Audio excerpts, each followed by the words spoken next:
Iran ने अब 3000 से ज्यादा मिसाइलें फिर एक बार तैयार कर ली है और इन मिसाइलों में इजराइल की लोकेशन भी डाल दी गई है। सिर्फ ऑर्डर का इंतजार है।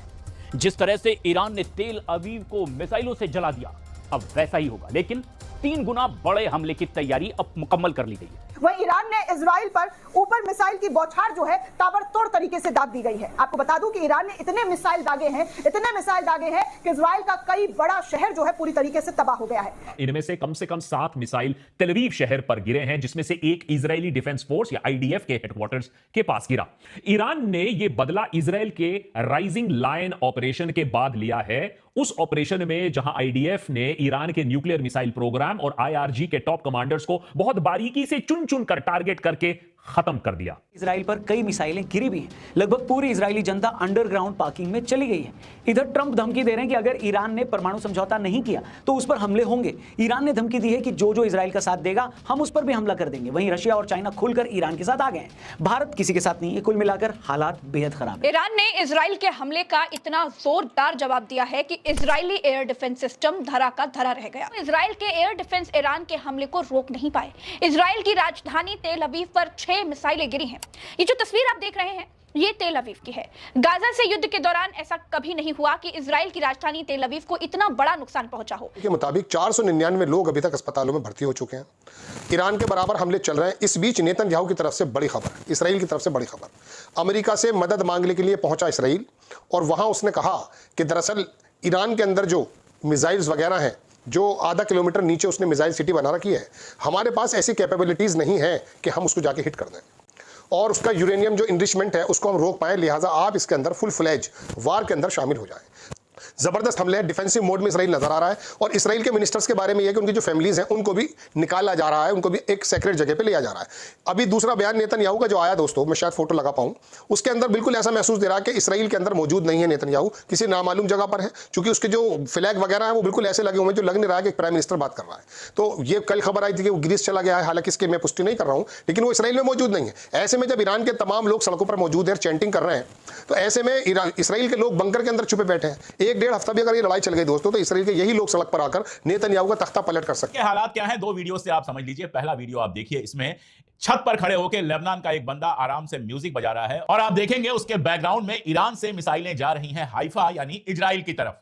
और दूसरा वीडियो आप देख रहे हैं जिसमें इजराइल की सड़कों पर बवाल मचा हुआ है। आपस में ही लोग लड़ रहे हैं, शायद कितनी जल्दी सेफ हाउस में घुस जाएं, कितनी जल्दी बंकरों में घुस जाएं, अपनी जान बचा लें, इसके लिए आपस में लड़ाई हो रही है। एक और वीडियो आया था जिसमें एक आदमी सिर्फ चड्डी पहन के सड़क पर निकल गया था सेफ बंकर में जाने के लिए। वो वीडियो मैं यहां पर दिखा नहीं सकता, लेकिन इजराइल में तबाही मची हुई है, हालत खराब है। जिस तरह के वीडियोस आ रहे हैं, अगर इजराइल के अखबारों की आज की हेडलाइंस देखेंगे तो जिस तरह के तस्वीर लगी हुई है, जिस तरह के वीडियोस आ रहे हैं, इन सारी चीजों को देखकर समझ में आ रहा है कि इजराइल के साथ वो हो रहा है जो उसने सोचा नहीं था। दोस्तों आपको बता दूं कि ईरान और इजराइल का सैन्य टकराव लगातार बढ़ता हुआ नजर आ रहा है। ईरान ने इजरायली शहरों पर मिसाइलों से हमला शुरू कर दिया है, जिसके बाद यरूशलेम, तेल अवीव और हवाई हमले में सायरन जो है वो बजने की तस्वीरें लगातार देखने सुनने को मिल रही है। यहाँ तक कि इल्लत शहर पर भी ताबड़तोड़ तरीके से। जी हाँ दोस्तों, जैसा कि आपने इस वीडियो को मुलाजा किया है, जो मुकम्मल वीडियो हम आपके साथ शेयर करने वाले हैं। पाकिस्तान और भारत की जंग के बाद इसराइल और ईरान में ऐसी जंग छिड़ चुकी है जिसका चर्चा पूरी दुनिया में हो रहा है।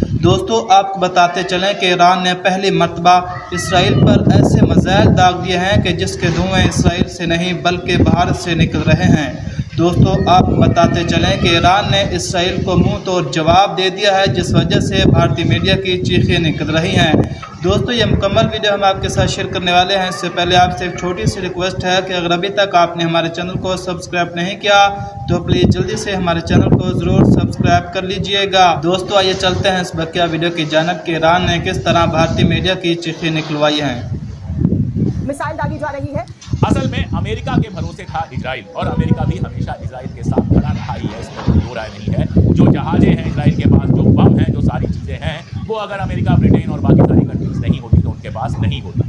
तो उनके भरोसे था, उसको लगा था कि हम जंग शुरू करेंगे और फिर मजबूरन पीछे पीछे अमेरिका हमारे साथ शामिल हो जाएगा। लेकिन ईरान ने पहली बेवकूफ़ी तो की थी। हमले की पूरी संभावना थी, लेकिन उसके ऑफिसर्स, उसके साइंटिस्ट अपने अपने घरों में सो रहे थे, बंकर में नहीं सो रहे थे। ये बात मैंने कई बार कही है कि पहली गलती तो की थी, इसलिए पहला जो चोरों की तरह छुप कर वार किया इजराइल ने, उसमें तो नुकसान ईरान का निश्चित तौर पे हुआ। लेकिन 18 घंटे में ईरान ने खुद को दोबारा से खड़ा कर लिया और बहुत होशियारी के साथ अपनी स्ट्रेटजी को प्लान किया। यह बताया दुनिया को कि हम एक प्रोफेशनल आर्मी हैं, जहां सीनियर्स के मरने के बाद जूनियर्स तुरंत खड़े रहते हैं उनकी जगह लेने के लिए। ईरान ने यह तय किया कि इजराइल पर तो हम जबरदस्त हमला करेंगे, ऐसा हमला करेंगे कि इजराइल दहल जाएगा। यह बात तो बिल्कुल क्लियर थी कि उसमें कहीं से कोई रोक टोक, कोई दबाव छिपाव नहीं था। तेल अवीव पर जब ईरान ने हमला किया तो हमला इतना जबरदस्त था, चारों तरफ सिर्फ सायरन्स ही सायरन्स बज रहे थे। उस दौरान इजराइल के प्रधानमंत्री नेतन्याहू को सुरक्षित रखने के लिए बंकर के भीतर लेकर के जाया गया। ईरान का हमला इतना सटीक था दोस्तों कि इजराइल के डिफेंस हेडक्वार्टर को भी नुकसान हुआ है। इजराइल और ईरान के बीच युद्ध राजधानी टू राजधानी चल रहा है। पहले इजराइल ने ईरान की राजधानी तेहरान पर हमला किया, फिर ईरान ने तेल अवीव पर 160 मिसाइलें गिराती हैं।